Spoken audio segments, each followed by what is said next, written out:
Você vai pegando aí a sua Bíblia, ou vai ligando a sua Bíblia. Primeiro livro dos Reis, capítulo 17.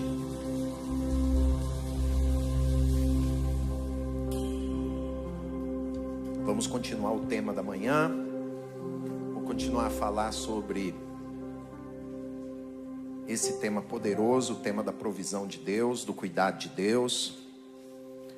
Hoje pela manhã nós aprendemos, através da vida do profeta Elias, como que Deus cuida do povo dele, como que ele é detalhista, como a provisão e o cuidado do Senhor são maravilhosos. Se você não esteve pela manhã, nem assistiu pela internet, assista depois na sua casa. Tem um testemunho lá muito especial, creio que vai falar contigo. Amém? Primeiro livro dos Reis, capítulo 17, verso de número 1. Então Elias, o tesbita dos moradores de Gileade, disse a Acabe: tão certo como vive o Senhor, o Deus de Israel, perante cuja face estou, nem orvalho nem chuva haverá nesses anos, segundo a minha palavra. Veio-lhe a palavra do Senhor, dizendo: retira-te daqui e vai para o lado oriental, esconde-te junto à torrente do Querite, na fronteira do Jordão. Beberás da torrente, e eu ordenei aos corvos que ali mesmo te sustentem. E ele foi, diga assim, ele foi, e fez segundo a palavra do Senhor. Se retirou e habitou junto à torrente do Querite, na fronteira do Jordão. Os corvos lhe traziam pela manhã pão e carne, como também pão e carne ao anoitecer, e bebia da torrente. Então, você já viu aí que texto maravilhoso, né? Hoje pela manhã eu falei sobre a disposição de Elias em obedecer, em se alinhar com Deus e andar na direção de Deus. Você vê no verso 3 uma instrução: sai daqui e vai para o Querite. E no verso 5 diz que ele obedeceu, ele foi. Verso 3, a instrução. Verso 5, a atitude, a obediência. E aí eu falei pela manhã que a provisão, que eram os pães, a carne e a água, não estava onde Elias queria, mas estava onde Deus havia apontado.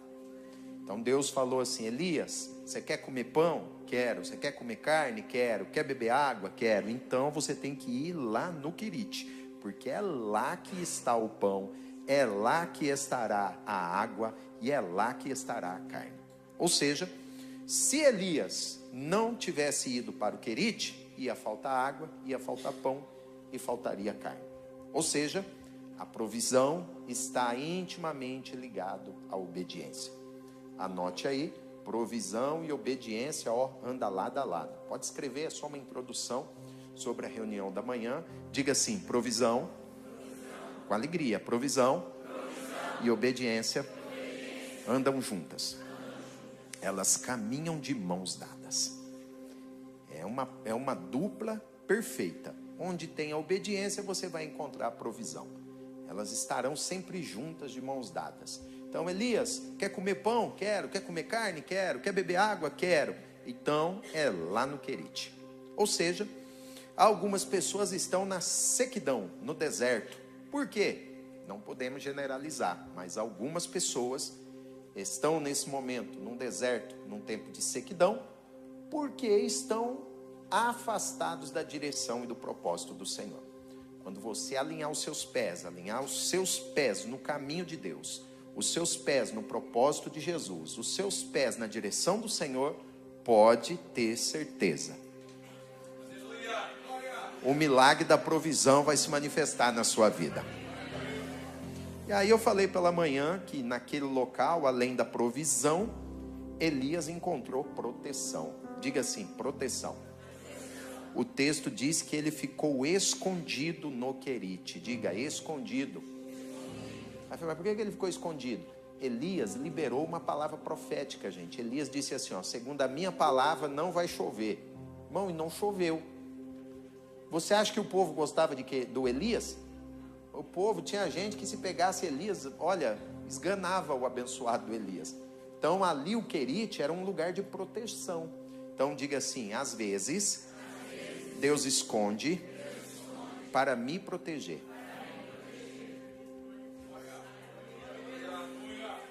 E aí eu falei pela manhã que tem gente que nesse exato momento, sabe o que está acontecendo contigo aqui em Portugal? Você está escondido. Porque aqui você está a ser protegido. Então pega na mão de alguém e diga assim: deixa de reclamar. Você está, diga assim, você não está esquecido.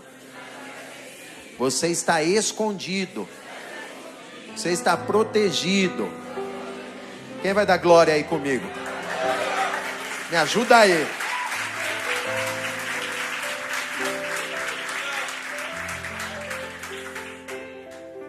Ai, eu estou esquecido. Esqueceram de mim. Esquecer de mim é aquele filme que você vai assistir agora no Natal. A milésima vez, você já decorou até as falas? Sabe aquela fala? Quando ele põe o filme em alta voz lá, do tiro da metralhadora, você decorou até as falas do filme? Então, você não está esquecido, você está escondido. Você está escondido. Então, Elias estava escondido. Então, Deus esconde Elias para proteger ele. Ele falou assim: Elias, vou deixar você aqui no Querite, você aqui vai ficar escondido, ninguém vai te achar. Ninguém vai te perturbar, ninguém vai te atacar. Eu estou guardando e cuidando de ti. Então, celebre esses momentos, esses períodos que o Senhor nos esconde. Celebre esses momentos, porque são momentos únicos, ímpares na nossa vida, momentos assim exclusivos que Ele permite para que você venha estar ali protegido, descansando na presença dEle, sendo fortalecido, sendo animado, sendo alimentado. E aí o texto diz que pela manhã e à tarde os corvos traziam pão e carne para ele. Eu expliquei hoje cedo, expliquei pela manhã, que essa história de iFood, Uber Eats, isso aí perdeu de longe, entendeu? Pelo contrário, o pessoal, se eles tivessem lido a Bíblia, eles iam descobrir que Elias já recebeu o iFood e o Uber Eats. Ele recebeu o Corvo Food e o Corvo Eats. De repente o corvo passou em algum sítio, eu não sei onde o corvo passou, mas ele passou em algum sítio e pegou pão, deu um rasante, pegou o pão. Aí ele foi em outro sítio, deu outro rasante, pegou a carne, e Elias estava acompanhando no aplicativo. 2 minutos, 1 minuto, aí o corvo taxiou, deu a volta, se alinhou com a pista, desceu, descarregou o alimento e foi embora, né? O outro irmão estava aqui pregando, né? Ele estava aqui na retaguarda. Ele falou assim: bispo, isso aí está parecendo aqueles drones da Amazon fazendo entrega. Para você ver, né? Que coisa maravilhosa. Elias estava lá de boa e a encomenda chegando. Chegou o almoço, chegou o jantar, entendeu? Olha que vida tranquila. Aí ele acordava, falava assim: tá chegando aí o meu pãozinho. Ó, tá chegando aí a picanha. Aí à tarde, outro pão. E olha que glória de Elias. Mas olha o verso número 7. Esse aqui ninguém gosta de ler o verso 7. O verso 7 a gente não gosta de ler, porque o texto diz assim: passado alguns dias a torrente secou. Marca isso aí, a torrente secou. E aí eu perguntei de manhã: e aí, o que a gente faz quando o ribeiro seca, gente? O que fazer quando o ribeiro seca? E aí eu falei algumas coisas sobre o ribeiro. Primeiro, que nós temos que ter consciência de que o que funciona hoje não tem garantia de funcionar amanhã. O que dá lucro hoje pode não dar lucro amanhã. E quem é fiel hoje pode não ser fiel amanhã.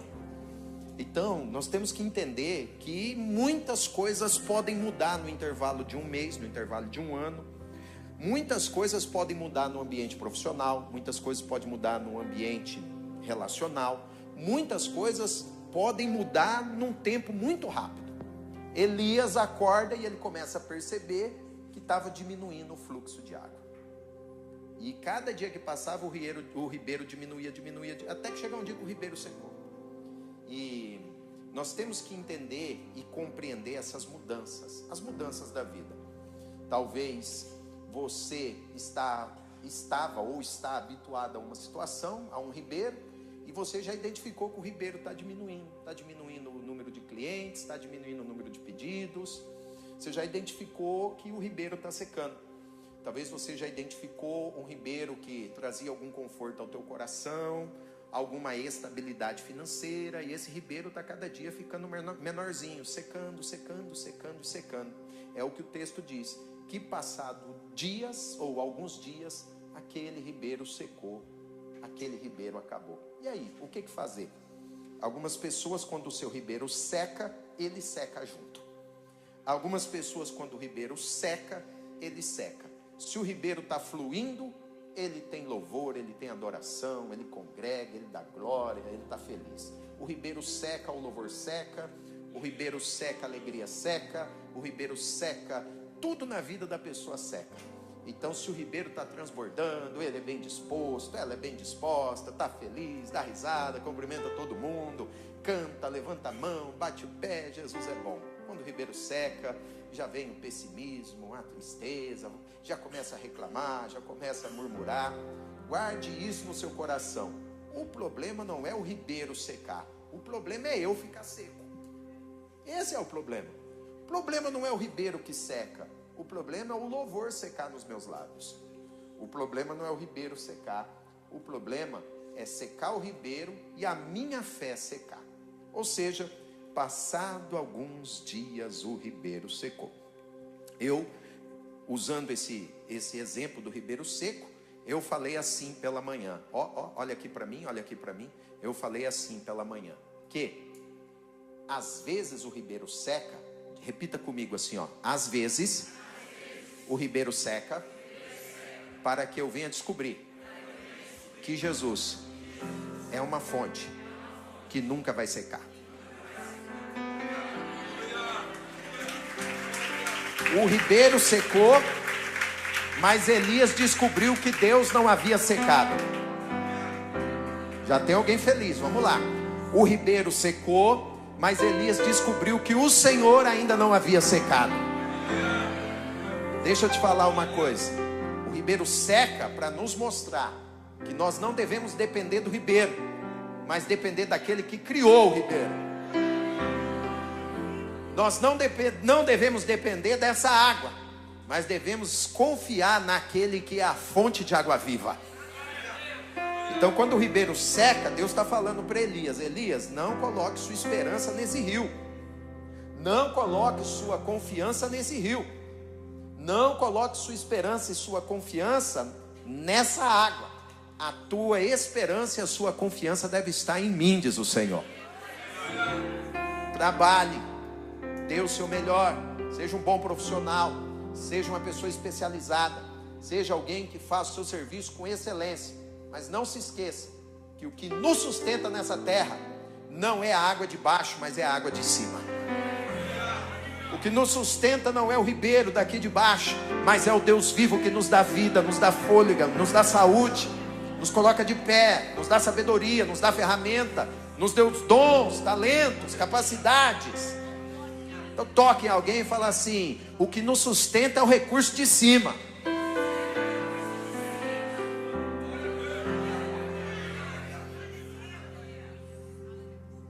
Porque se nós não tomarmos cuidado, nós colocamos o ribeiro de Uquerite em número 1 da nossa vida. E colocamos trabalho, carreira, recursos materiais como número 1 da nossa vida. Não inverta as ordens, não. Número 1, somente o Deus único, o Deus vivo e o Deus verdadeiro. Jesus é o número 1 na tua vida e na tua história. Então, quando seca o ribeiro, Elias vai ter essa lição. Ele não tem que depender do ribeiro, ele tem que depender do Senhor.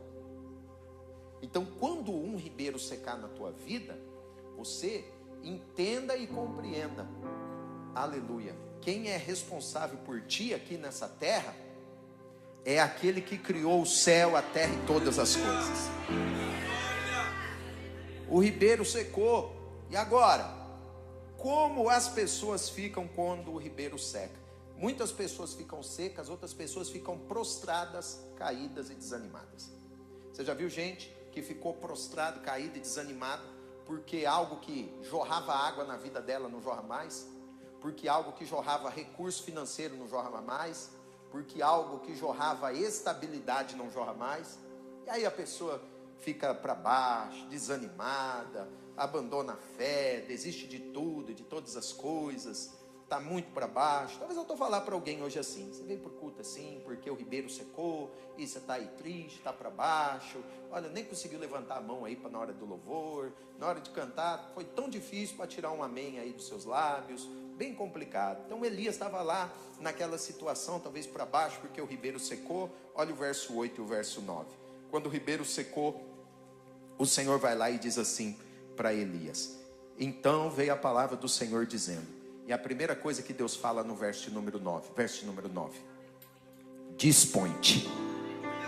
Essa palavra aqui, dispõe-te, para ficar mais simples, ela significa levanta-te, Elias. Dispõe-te significa levanta-te. Então o que Deus falou para Elias quando o ribeiro secou? Elias, não fica prostrado aí lamentando ao pé desse ribeiro. Levanta a tua cabeça, se levante na minha presença. Ei, Jesus te trouxe aqui para te falar uma coisa muito especial.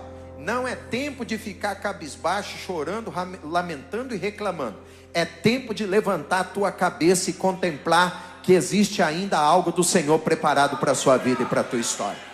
Se levante, volte a adorar. Se levante, volte a congregar. Se levante, volte a servir. Será que eu estou sozinho hoje aqui? Se levante, volte a produzir. Se levante, entre novamente de cabeça. Se levante novamente, se envolva. Não fique prostrado, caído. Se levante hoje. Levanta. Josué capítulo 1. Moisés morreu. Diga aí, Moisés morreu. E Josué também estava prostrado. Josué capítulo 1 é isso. Meu servo Moisés é morto. E ele estava que jeito? Prostrado. Aí na sequência do texto o Senhor fala: ó, o Moisés morreu. Agora você, Josué, você continua vivo. Boa. O Moisés está morto, mas o Josué está vivo. O Moisés acabou, mas o Josué continua. É o ponto final para o Moisés, mas é o início do novo capítulo para Josué. Josué, levanta-te, dispõe-te. Você percebe que esse apelo você vai encontrar em vários momentos, em várias situações nas páginas das Escrituras. Vários homens que estavam prostrados, vários homens que estavam caídos, e o Senhor vai lá e fala: levanta, filho. Você já chorou o que tinha que chorar. Você já lamentou o que tinha que lamentar. Você já expôs a sua tristeza, já colocou para fora o que tinha que colocar. Agora é hora de se levantar e seguir a tua jornada e seguir a tua caminhada. Estou falando para alguém. Você já chorou o que tinha que chorar. Já ficou de luto o tempo que tinha que ficar. Agora é hora de você se levantar. Olha essa palavrinha aqui, que coisa maravilhosa. Eu vou ler ela e você dá um glória a Deus. Elias, levanta-te e vai. Então o que é o vai? Diga, movimento. Vamos lá, o que é o vai, gente? Então o que Deus está a falar para Elias? Eu não quero que você fique prostrado, caído, bloqueado, paralisado ao pé do ribeiro seco. Aí você fica ali, lamentando a noite inteira, fazendo conta daquele cheque devolvido que ninguém vai pagar mesmo, fazendo conta da época do escudo, da época do cruzado novo, cruzeiro real, entendeu? E está preso ali, bloqueado, paralisado, preso naquela situação. Você já mudou de igreja, você já mudou de país, você já mudou de cidade, você já mudou de trabalho, tem gente que já mudou de carreira e ainda está preso em situações do passado. Mas o Senhor fala assim: Elias, ó, o tempo Quirite acabou. Agora eu vou conduzir você para um novo tempo, um novo período, uma nova estação. Vai, Elias!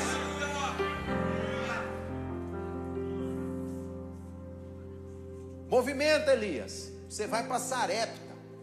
Sarepta, que é de Sidom. E você vai habitar ali. E eu amo essa expressão. Essa expressão é maravilhosa. Porque, você imagina assim, vou dar um exemplo. Imagine assim, Querite é aqui. Eu vou fazer uma ilustração. A distância é maior. E imagina que Sarepta fosse aqui na costa da Caparica. Estou dando um exemplo.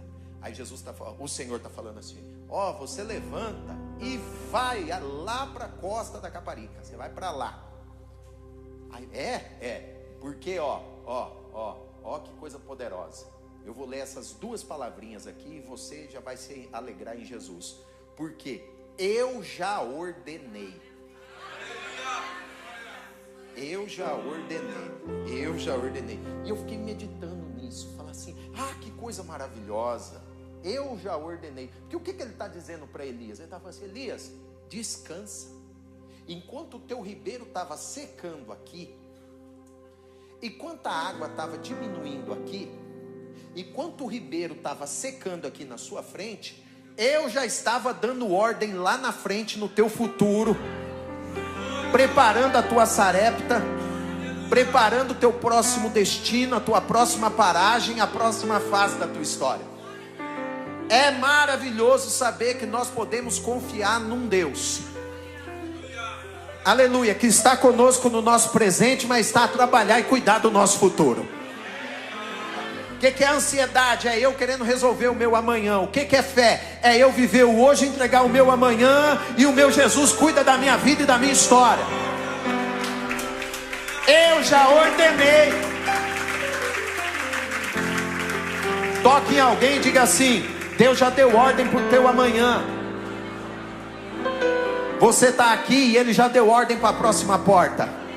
Você está aqui e Ele já deu ordem para a reunião que vai acontecer amanhã. Vamos lá. Você está aqui e Ele já deu ordem para o que vai acontecer no mês de dezembro. Você veio para o culto preocupado, alguma situação que vai acontecer por esses dias, e a palavra do Senhor é essa: eu já ordenei. Já ordenei.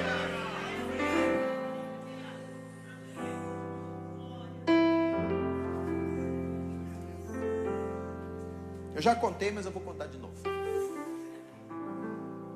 Quando foi para eu vir para cá, para Portugal, há 20 anos atrás, a minha família, nós estávamos a passar um momento um pouco complicado. Meu pai havia morrido há alguns anos, e a minha mãe não estava muito bem no seu momento emocional, meu irmão. E de repente, o Espírito Santo vai lá, fala comigo, fala com o meu pastor, e vou enviar você para Portugal. E aí eu coloquei algo no coração: eu só saio daqui se, quando eu for falar com a minha mãe me abençoar. Eu ainda era solteiro, morava com ela, e eu entendia, e entendo até hoje, óbvio, a importância da bênção do pai, da bênção da mãe, de honrar o pai, de honrar a mãe. E a minha mãe ainda, ela não tem a mesma fé que a nossa. A minha mãe, ela até hoje, ela é católica. E eu falei: Jesus, o senhor vai fazer alguma coisa aí, vai falar com ela, eu não sei o que o senhor vai fazer. E a nossa primeira conversa não foi boa.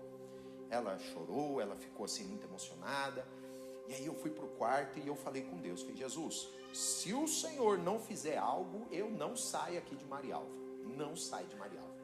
E aí quando eu estava lá orando, o Espírito de Deus me visitou lá no quarto e trouxe aquele consolo para minha alma. E o entendimento naquele momento era: descansa, porque eu estou trabalhando. Toque em alguém e diga: descansa, Deus está trabalhando. Acordei um domingo pela manhã, olhei o carro do meu irmão na rua, meu carro na rua. Ela chegava primeiro, o carro dela, eu chegava da igreja, meu irmão chegava bem mais tarde. Quando eu li todos os carros na rua e o carro dela não estava. Aí eu pensei: vou descer para varrer a garagem. Peguei uma vassourinha, estou lá varrendo a garagem. Aquele tanto de folha na garagem. Quando eu olho, vem ela, deu um pisca, o portão levantou. Quando ela está entrando, eu olhei, ela com os olhos todo vermelho. E eu pensei assim: nossa, olha aí, estava chorando. Deve ter ido em algum lugar aí, na casa de alguém. E ela com o olho todo vermelho, chorando. Aí ela entra em casa. Quando ela desce do carro, ela fala assim: eu preciso falar contigo. Eu falei: tá tá bom, mãe, vou terminar aqui. Ela sobe as escadas, eu varri rapidinho, baixei o portão, subi, ela estava sentada na sala. E aí ela olha para mim e diz o seguinte: meu filho, hoje de manhã eu fui à missa. Eu falei: onde a senhora foi? Eu fui na missa. E Deus falou comigo. Eu falei: amém. E o que Deus falou com a senhora? Então, eu cheguei lá, o padre leu um texto do Evangelho.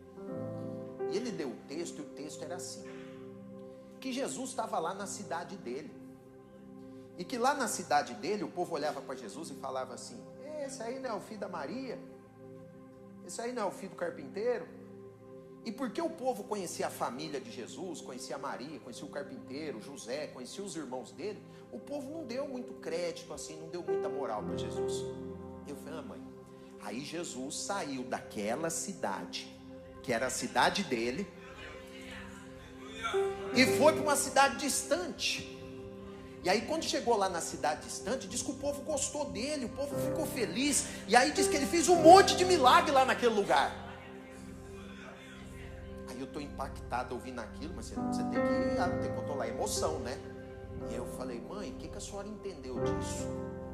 Aí minha mãe falou assim: se você ficar aqui em Marialva, o povo não vai dar muita moral para você não. Eu falei: sério, mãe? Falei: é. Você ficar aqui, eles vão falar assim: é o filho da dona Fátima, é o filho do finado Pedro Paulo. Tem esse negócio de cidade pequena, do finado. O irmão dele é o Rafael. Então, lá quando o padre leu o texto, eu comecei a entender: ah, então Jesus, o senhor tem que levar o meu filho lá para outro país, em outra cidade, que lá vai ter um povo que vai se juntar com ele, e ele vai pregar e vai fazer a obra lá com esse povo. Meu filho, eu quero falar para você que eu te abençoo. Você pode ir para Lisboa, você pode ir para Portugal.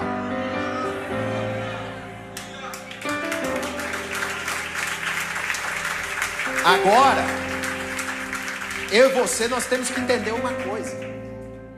Se você passou pela igreja católica como eu, você sabe que o padre não tem autonomia de abrir lá o texto e ler o que ele quer ler, não. Aquele folhetinho vem. Alguém sentou, seja em Roma ou sei lá onde, e escreveu aquele folhetim, separou aquele texto bíblico, fez o comentário, e alguém determinou que naquele domingo aquele texto seria lido. Eu orava no meu quarto pedindo: Jesus, fala comigo. E ele: fique tranquilo, eu já toquei no coração de alguém que vai escrever um texto, que vai pôr no livrinho da igreja católica. Na dia daquela leitura eu vou mandar a tua mãe, ela vai ouvir a leitura, vai acalmar o coração e vai liberar a bênção na tua vida. Eu quero falar para você de um Deus que controla o hoje, o amanhã, o depois de amanhã, o mês que vem, o ano que vem. E quando Ele quer fazer, Ele usa quem Ele quer. Quem Ele quer.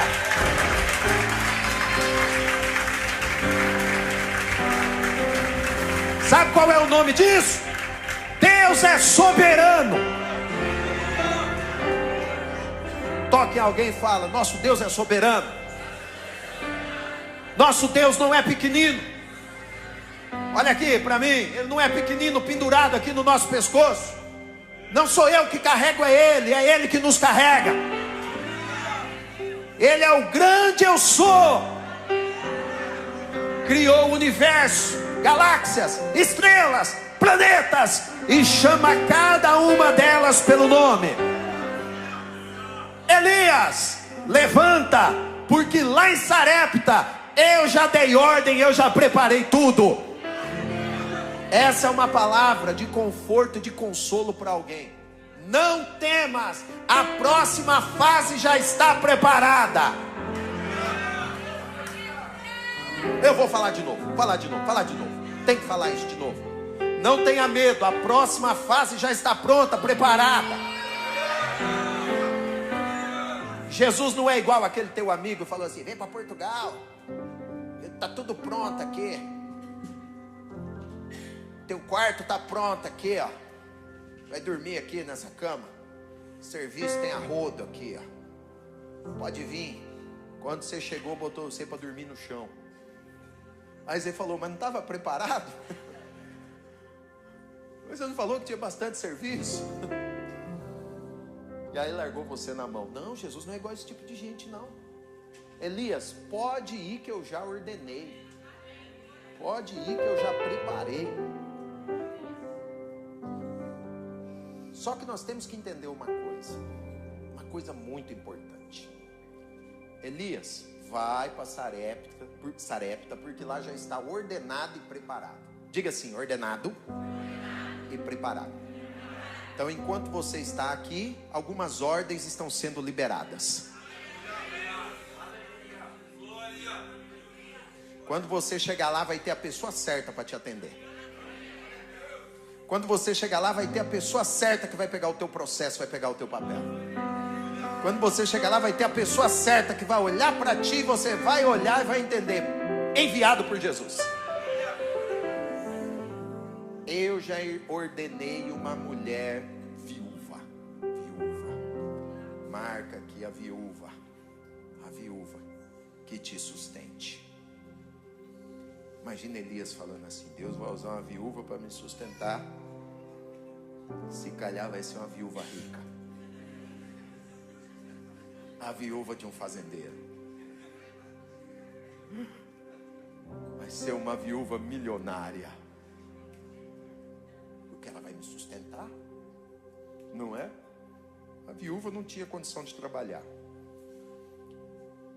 Então como que ela vai me sustentar? Estou agora aqui só na alegoria, na conjectura.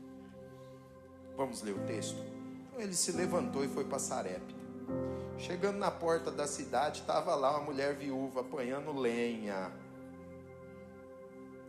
Já está errado, irmão. A mulher está lá na porta da cidade apanhando lenha. E ele chamou e falou assim: ei, ô viúva, traga aí, eu te peço, uma vasilha de água para eu beber. E quando ela virou, olha lá, 11, indo ela buscar a água, ele chamou e falou assim: ó, traz também um pãozinho aí para mim.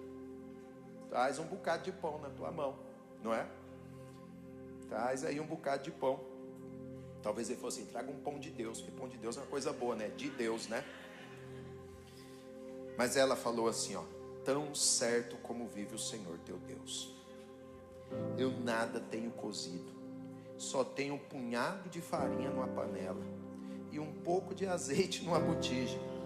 E você está vendo aqui, eu apanhei 2 cavacos, os 2 fardinhos de lenha, e vou preparar o resto de comida para mim e para o meu filho. Olha, agora olha o ânimo dessa mulher: comê-lo-emos e morreremos. Imagina Elias falou assim: brincadeira, hein, pai? Essa aí é a mulher que vai me sustentar. Essa aí é a mulher que vai me ajudar. Né? É essa aí. Meu pai, é isso aí. Você já viu situação? Parece que a resposta da oração não era o que você imaginava. Você já viveu situação que a provisão não era o que você imaginava? Você imagina a cara de Elias. Ele chega ali, vê aquela cena. Comer e morrer? E se você morrer, quem vai me sustentar, né? Então, nós temos que tomar cuidado para não julgar aquilo que Jesus coloca na nossa frente pela aparência. Tem muitas pessoas perdendo a oportunidade de Deus porque você está a julgar pela aparência.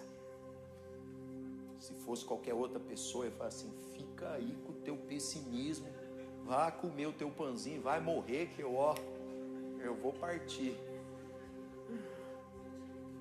Quantas pessoas estão desperdiçando oportunidades de Deus por causa da aparência? Quantas pessoas estão desperdiçando presentes de Jesus por causa da aparência? De repente Elias tem uma situação na frente dele ali, que aos olhos humanos não era o melhor. Mas o que eu acho maravilhoso foi que ele não foi levado pela aparência daquela mulher. Ele não foi influenciado pelo momento ruim daquela mulher. Pelo contrário, ele foi um profeta na vida dela. Então Elias olhou para a mulher e falou assim a Cássio: não tenha medo.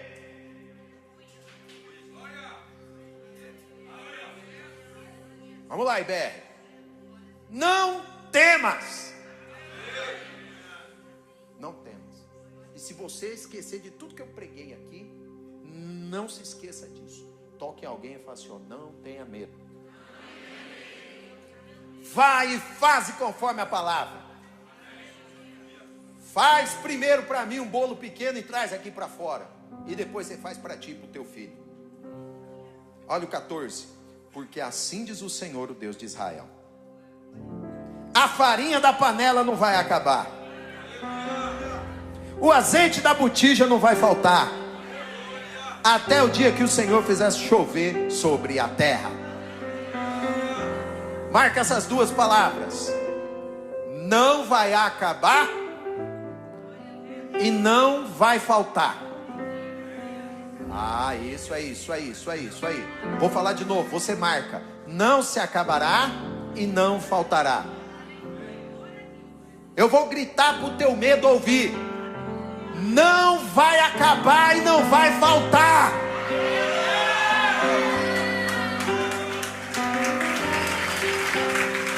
Ouviu o medo? Ouviu o medo? Deixa eu falar para alguém aqui: não vai acabar e não vai faltar.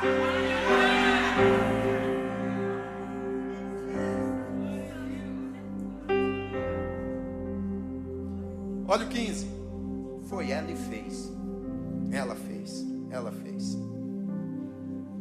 E olha o 16. Da panela a farinha não acabou, e da botija o azeite não faltou, segundo a palavra do Senhor por intermédio de Elias.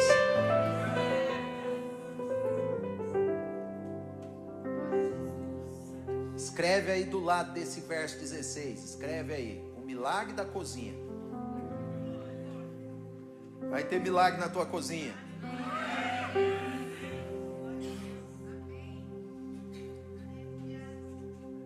Mas depois disso adoeceu o filho da mulher, a dona da casa, e a doença se agravou que ele morreu.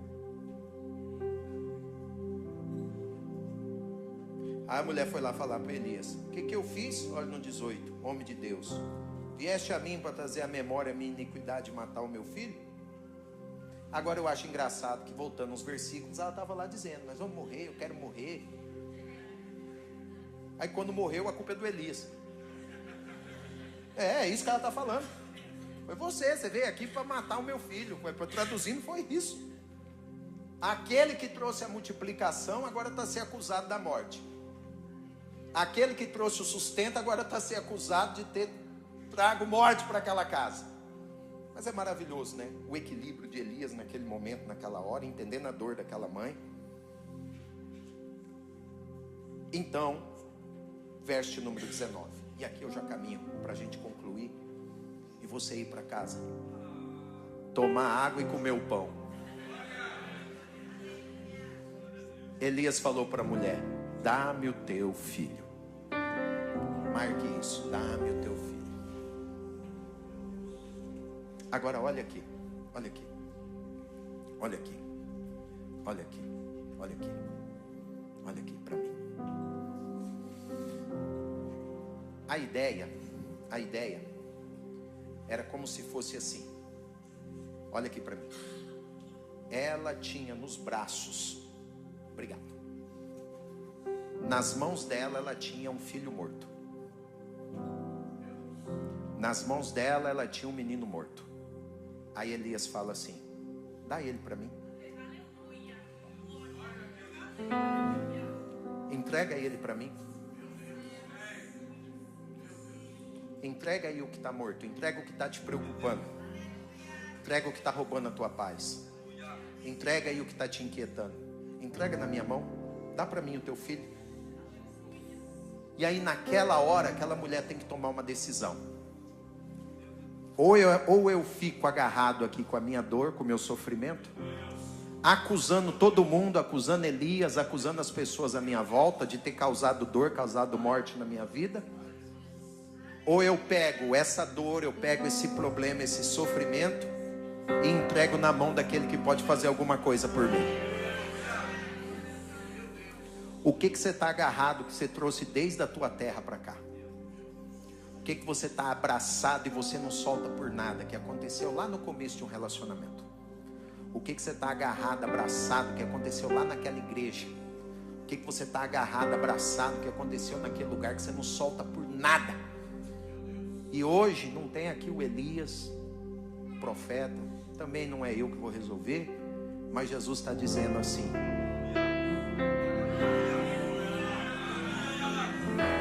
dá para mim. Lança o teu cuidado sobre o Senhor, lançando sobre Ele toda a sua ansiedade.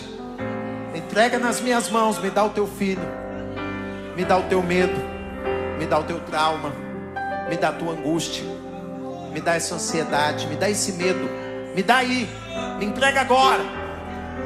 Aquela mulher tem que tomar uma decisão: ou ela abre mão e entrega, ou ela fica agarrada, presa, lamentando e chorando a sua dor. É a decisão que muitos têm que tomar aqui hoje. O que você vai fazer? Você veio aqui assistir uma palestra? Eu fui assistir uma palestra tão legal, tinha umas músicas lá. Eu fui lá assistir, o pastor contou a história lá da mãe dele. Que história bonita. Ou você veio aqui para tomar uma decisão de fazer uma entrega hoje nas mãos de Jesus? Abrir mão dessa situação que tem anos, abrir mão dessa situação que tem tanto tempo na tua vida. Aquela mulher tinha que escolher: ou ela ficava abraçada com a morte, ou ela abria a mão e entregava para alguém que poderia buscar a vida. Se você continuar abraçado com isso, só vai sobrar morte. Morte emocional, morte espiritual, morte interior. Aquela mulher estava agarrada com um menino morto, e Elias fala assim: me dá o teu filho. E o texto diz assim: e ele o tomou do seu regaço, dos seus braços, do seu colo. O menino estava nos braços da mãe. Então a mãe agora vai fazer nesse movimento, talvez com muito custo. Imagina aquela mãe com muito custo, estendendo os braços e dizendo assim: até aqui eu pude cuidar, até aqui eu pude segurar, chegou a hora de eu soltar, chegou a hora de eu entregar. Elias pega o menino nos seus braços, leva ele para cima, o mesmo quarto onde ele habitava, e deita o menino na sua cama. Então agora o Senhor Elias vai clamar, ele vai orar, ele vai clamar ao Senhor. Olha o verso número 26. Elias tomou, 23, 3. Elias tomou o menino, o trouxe do quarto à casa, aleluia, e o deu à sua mãe e lhe disse: vê, o teu filho vive.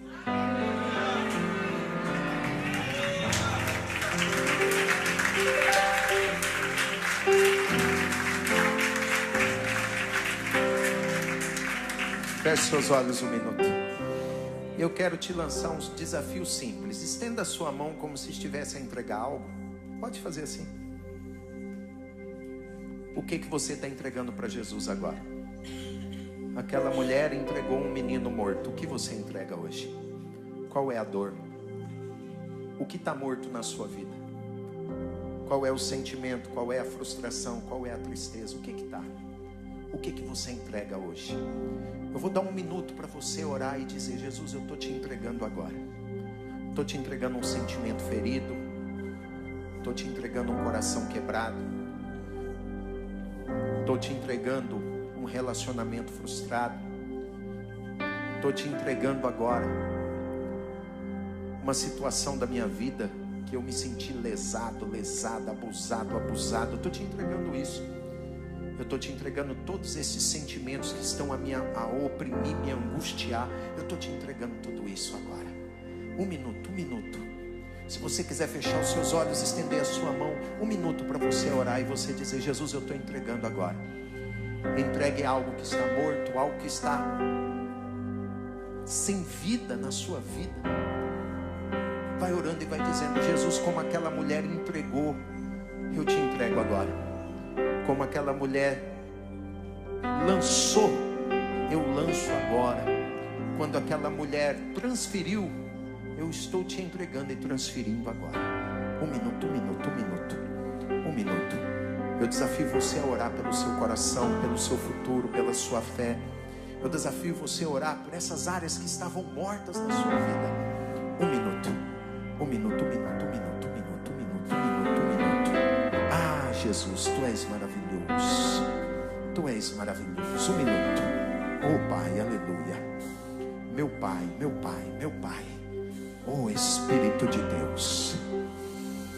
Oh Espírito Santo. Do jeito que você está com as mãos estendidas, você está entregando. Eu vou fazer o papel do profeta Elias e estou dizendo para você: recebe o teu filho de volta, mas agora recebe vivo. Você entregou algo morto, mas agora você recebe vida. Você entregou um problema, mas agora recebe uma solução. Você entregou um medo, mas está recebendo agora uma ousadia. Você entregou uma dor, está recebendo uma cura. Você entregou uma tristeza, está recebendo um batismo de alegria. Você entregou uma ansiedade, está recebendo uma fé poderosa, uma certeza poderosa. Você entregou algo morto e está recebendo agora uma ressurreição no seu coração, uma ressurreição espiritual, uma ressurreição na sua vida. Jesus, a tua igreja entregou coisas mortas, mas aquela mulher recebeu de volta nos seus braços vida. Eu oro para que o Senhor derrame e traga de volta vida para muitas vidas que aqui estão.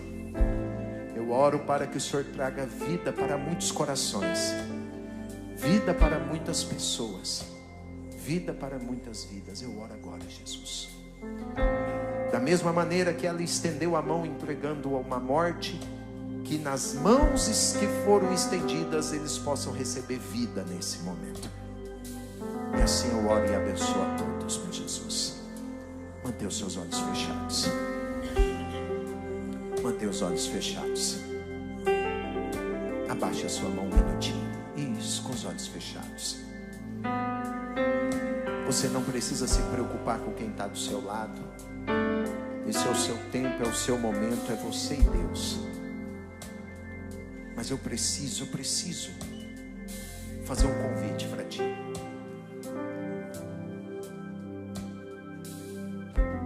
Que a vida mais importante que Deus quer trazer para ti é a vida espiritual. E essa nós só encontramos em Jesus.